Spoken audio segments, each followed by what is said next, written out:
Hey everyone, and welcome back to the channel. In today's video we're going to do a little comparison between the QS motor and the stock motor. So we got both bikes here with just the only difference is the motor. Everything else is completely identical. Cole and I are going to be running the same settings. Me and him are the same weight, have similar riding styles, so it should be a pretty fair comparison.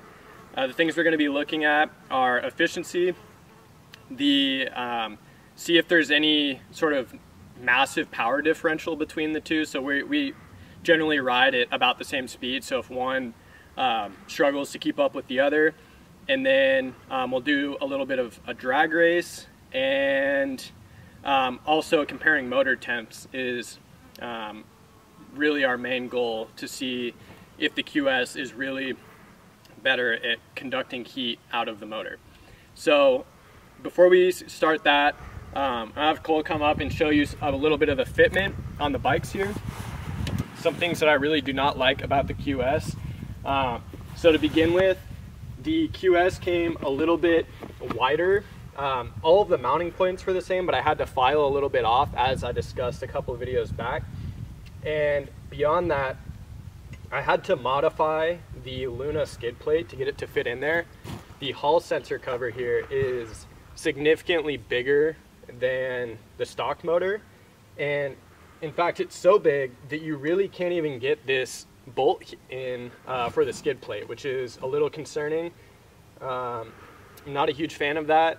I don't know what fitment would be like with a stock bash guard. Maybe it would be better, but that's really the only fitment issue I ran into, other than needing to file things. So then, in comparison to this one, everything fits nice. That's what the stock setup should look like. It's still got the hall sensor cover, shroud on it and all that. But yeah, other than that, like I was saying, we'll have the same power settings. We're both gonna run 12 kilowatts, 430 phase amps, and yeah, we'll get out there and ride. So we do not expect to see any major efficiency differences, but just for reference, Riley's bike, which has the QS motor, is starting at 65.8 volts. On my bike with the stock motor, I have a voltage of 65.4. So Riley is a little bit higher than me, but for the most part, a 0.2 volt difference, or no, the 0.4 volt difference is pretty minuscule. Today for our testing, we decided to head out to a pretty local spot, Ladie Flats in Estacada, Oregon, where we were going to do some testing. And this is some POV footage from the QS motor. Basically, our thoughts are pretty similar to what they were 2 videos ago. This would be our first real test out on trails. A lot of the previous couple weeks have just been getting it dialed in on pavement. But this is kind of where we're at. How we feel about it is that the mid-range torque or power, whatever you want to refer to it as, is still, I think, less powerful than the stock motor, which I'm not a huge fan of for many reasons. It's not, it's not that bad off-road. In really, it's not very noticeable, but on-road, side-by-side drag race, it's notably different. And the low end, and I'm talking, below 1,000 RPMs is incredible, which kind of tells you that the kV rating is probably a little too low on this motor. Other motors that have come out for the SurRon kind of have the same problem at the start. So ideally, QS rewinds the motor to be a bit of a higher kV rating, and maybe that'll solve the mid-end torque or power issue, if you will. So to test the kind of comparison side by side, Cole and I lined up, and we did a rolling start since we were on gravel, which put the QS at a disadvantage, I would say. As I mentioned, the majority of the benefit is like right off the line as far as torque is concerned. But you can see pretty clearly that Cole on the stock motor, like in the mid-range, basically started to come right past me, and that was only up to 35 or 40 or so. But we were checking the amount of amperage, and the QS is only drawing like 140 amps or so, and Cole's bike was drawing somewhere in the 120s. So even on a lower power, the stock motor still seemed to want to come around the QS pretty easily in the mid-range, which kind of backs up our feelings on that. A bit later on, we decided to find kind of a steep hill that had some decent traction and monitor our amp draw that it required to turn over the motor. And this also is somewhat to kind of verify maybe one has a higher torque constant, meaning it would require less amperage to generate an equal amount of torque. And our conclusion was that we were pulling around 10 battery amps on the QS motor before it would grab, and then around 15 amps on the stock motor. Again, not really a super scientific comparison, but we did it 3, 4, 5 times, and it was about the same each time. So again, we're just looking for more ways to kind of confirm, since we don't have a way to find the true KV value, and we don't have plans to, you know, rip apart the motor or anything like that. So we just want to build the best case possible and do it in the least biased way possible. As mentioned, this is kind of the bread and butter of the QS, some hill climbs, and frankly, even we're not going that fast, but even the speed that we are going is approaching the point where the stock motor has more pull. I would say that the QS would make like a great trials bike motor. Beyond that, I honestly don't think that we could recommend this as an upgrade to the stock motor. And to be clear, it's like half the price of the stock motor. So it was probably a long shot expecting it to be any sort of upgrade. And that's not to say that QS may not release a better version down the road at the same price, or if just rewinding it would make it better. Maybe I have it set up wrong. There's a lot of factors at play here, but this is just, you know, kind of off the cuff, around a month of testing or so, the conclusion that we've drawn. The temperatures as well. We noticed that as we got out and rode on trails, sure, we ride different styles. We sometimes we ride more or less when we're messing around like this, but generally the temperatures actually between the two seemed fairly consistent in terms of the fact that they tracked each other equally. So the original thought that the QS maybe had better heat conduction, I'm not sure that's true. Not that our testing was conclusive in any way, but that was just what we noticed out on the trail ride.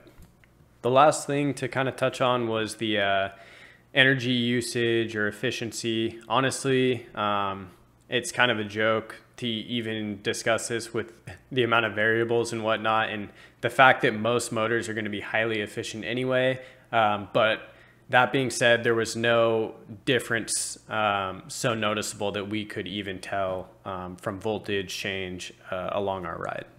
Hey everyone, I just wanted to give a few closing remarks just about how we feel about the QS motor and our preliminary test results. So just to reiterate, we'll break it down into a couple categories: torque, speed, temp, efficiency, price, and fitment.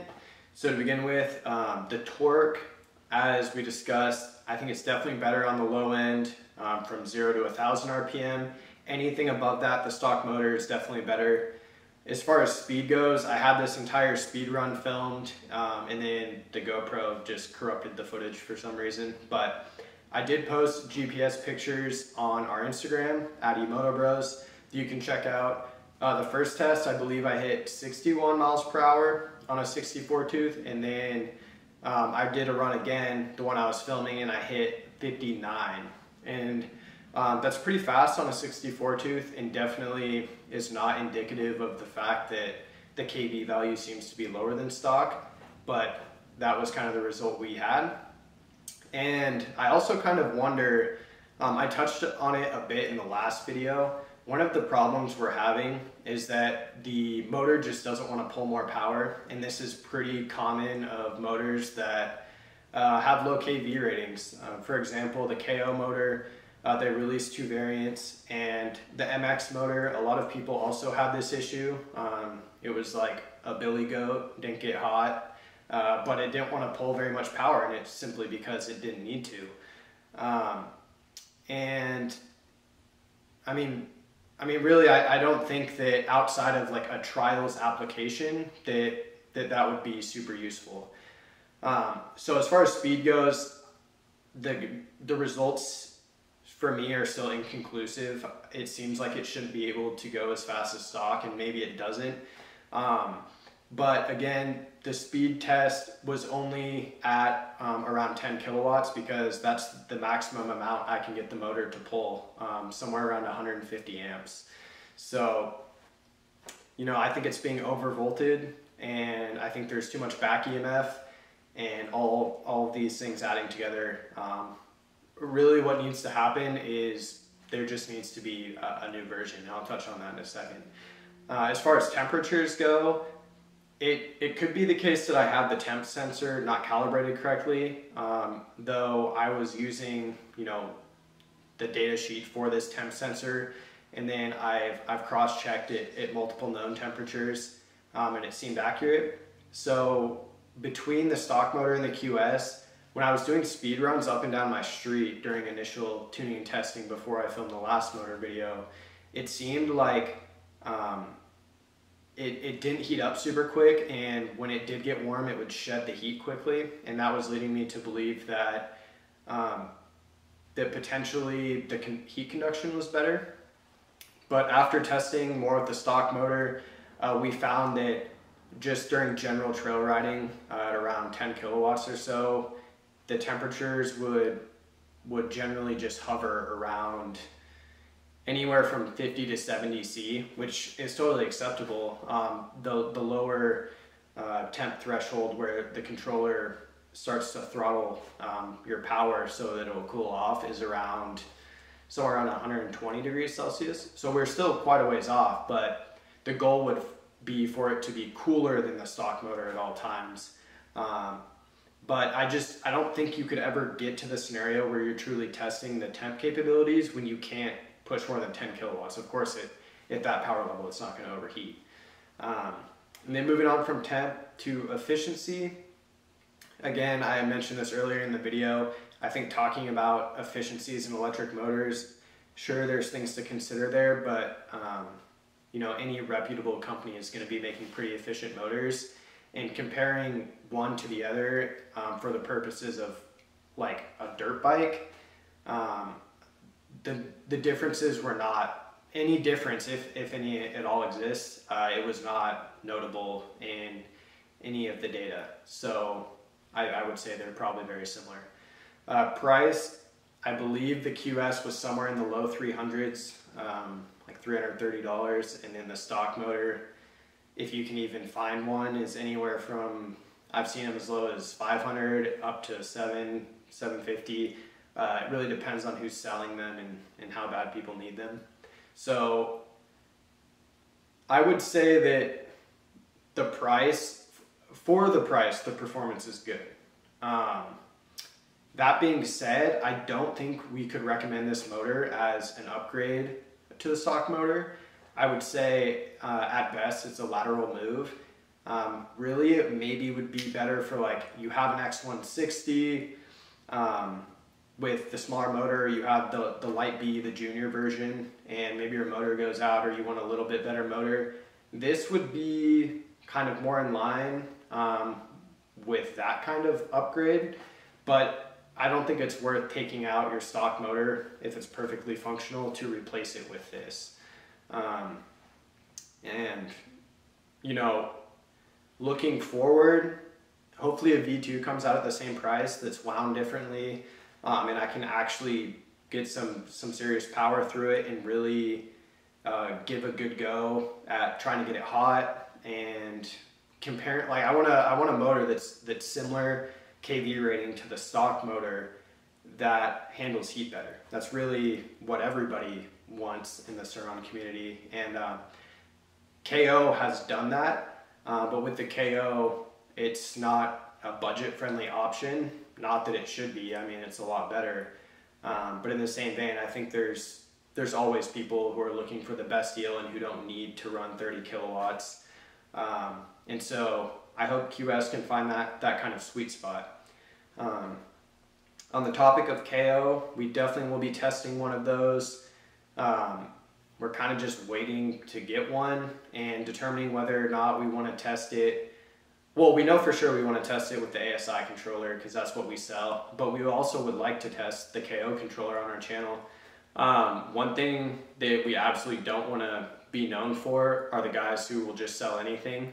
And so even further than that, we definitely do not want to sell an inferior product. So we would like to test what's on the market, and if there's a better option out there, we'd be happy to recommend it, despite what we're selling or who we have agreements with. So that's something that's always been really important to Cole and I, is just not being a shill for the purpose of making money. And many people who watch our channel also know that we just do this as a hobby.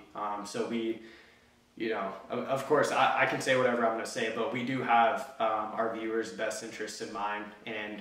And really, dirt biking, the business was kind of formed around our love for dirt biking in general. So of course we don't want bad products on our bikes either. So that's pretty much all. I will be leaving the QS motor on my bike to continue testing with it.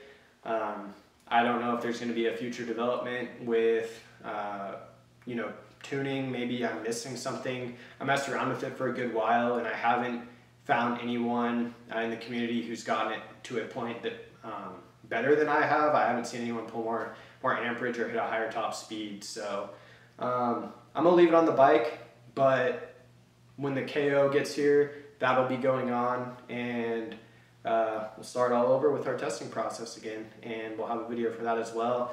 And then we'll probably do like a final thoughts kind of video with the QS. So that's all I have for this video. Thanks for watching. Remember to subscribe, and have a nice day.